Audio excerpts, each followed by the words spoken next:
Que protesta nas cantautoras, millóns. Obviamente, entonces, bueno, metín aí a mía, non? Toda refilón, porque non metí en Londres.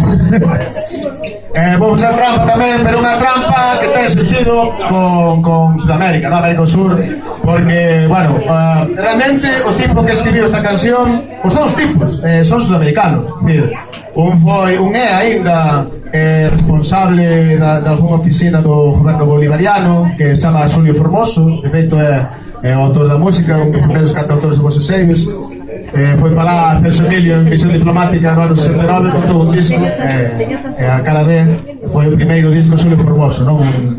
Bueno, o noso Dylan, non? É impresionante, é o que escribiu Un Vento Ben, por exemplo. E a letra de Un Vento Ben non é de Farruco VI, que foi ministro de Cultura da Revolución Bolivariana, pero era de seu irmán, non? De Nacho VI. E Farruco VI escribiu a letra deste tema, que é non só latinoamericano, non só é gallego, porque de feito Xulio Formoso cando escribiu isto non pisara Galicia ainda, non? Que todo se dixo, sino que cada verso deste tema é dunha etnia e dun continente distinto. Chámase Cholo Peruano.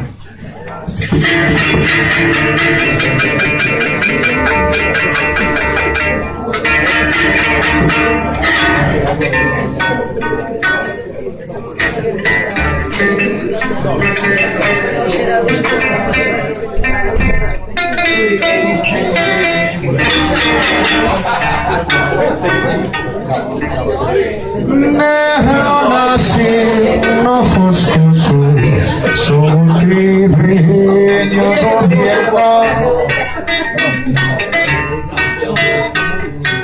Estudo leyes en París, chamome cholo peruano, alejos son da beira-mar. Apaño golpes no sube, besollos de sonamba.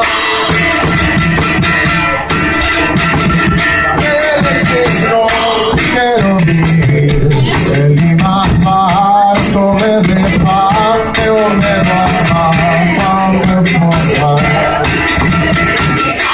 En todas partes la primavera sale, se vengo.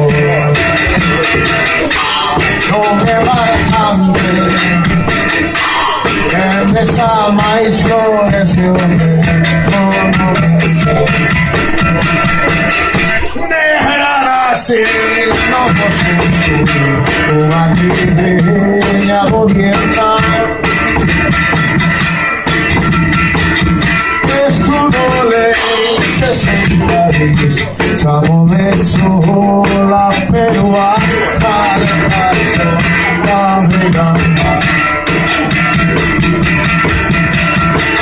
Plantarei fogo a gasolina, os invasores morrerão. As barricadas são minha bala, minha Mariante, mi juez de cantar.